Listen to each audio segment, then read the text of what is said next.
스튜디오에 나와 있는 취재기자와 이어서 더 얘기 나눠보도록 하겠습니다. 김 기자, 자신도 모르게 저지를 수 있었던 이 휴가지 불법 행위들, 구체적으로 어떤 것들이 있을까요? 네, 우선 허가구역이 아닌 곳에서 차박을 하거나 텐트를 치고 야영을 하는 것은 불법입니다. 불을 피우는 것도 위법행위인데요. 관련 법조항들이 이러한 행위들을 금지하고 있습니다.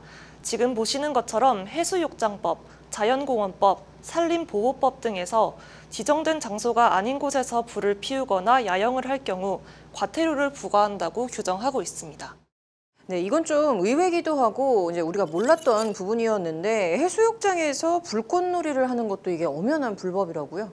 네, 그렇습니다. 바다에 놀러 가서 폭죽놀이를 하는 사진 SNS에서 쉽게 찾아볼 수 있는데요. 그만큼 많은 분들이 폭죽놀이는 해수욕장에서 당연하게 해도 되는 일종의 행락행위라고 생각하십니다. 하지만 해수욕장법 제22조에서 백사장에서의 불꽃놀이를 금지하고 있는데 이를 어길 시 10만 원 이하의 과태료를 부과할 수 있습니다. 다만 폭죽 판매에 관한 규정에는 모순점이 존재합니다. 백사장에서 판매하는 건 불법이지만 인근 상점에서 판매하는 것에 대해서는 금지 규정이 없다는 점입니다. 그렇기 때문에 바닷가를 방문한 관광객들이 폭죽을 구매하고 불꽃놀이를 즐기는 것이 어쩌면 당연한 일로 여겨지는 겁니다. 이러한 행위가 불법이라는 점을 인식하기가 어려운 구조인 거죠. 하지만 제가 말씀드린 모든 행위는 불법이며 과태료를 낼 수도 있음을 명확하게 인지할 필요성이 있습니다. 정경일 변호사의 말을 직접 들어보시죠.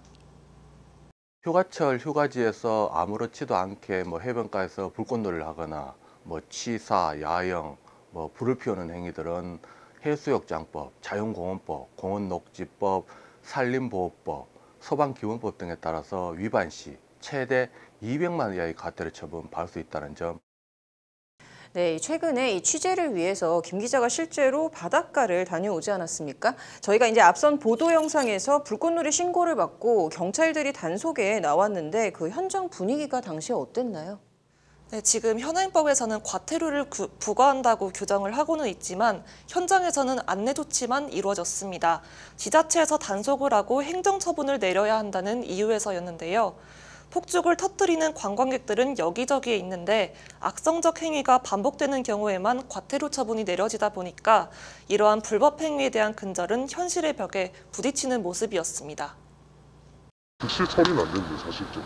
왜냐면 이게 저희가 처벌하고 이런 대상이 아니고 사실은 구청에다가 신고를 해가지고 공무원들이 나와야지 바로 처리가 되는 부분이에요. 관련 규제나 현행법들에 실효성이 있는 것 맞냐는 지적들이 나오는 이유이기도 합니다. 네, 자, 우리 법에서 금지하고 있는 사항이지만 이게 단속이나 처벌은 좀 어렵다는 게 좀 아이러니하네요. 이거 개선할 방법에는 뭐가 있을까요? 네, 현실적으로 우리 시민들이 법조항을 하나하나 인식하기는 좀 어려움이 있지 않습니까? 관광지에서 명확한 안내를 하고 관광객들이 이를 지키는 것은 물론 책임 주체를 분명히 정해서 처벌에 나서는 것이 필요하다는 게 정 변호사의 말입니다.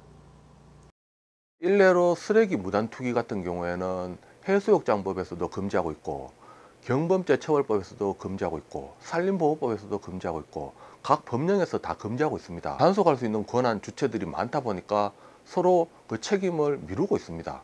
이런 부분에 대해서는 강제적으로라도 누가 단속할 수 있게끔 제도 개선도 필요해 보입니다. 네, 경찰이나 지자체 등에서도 좀 책임감 있게 단속하는 것이 우선 과제일 것 같습니다. 이번 주 여기까지 듣도록 하겠습니다.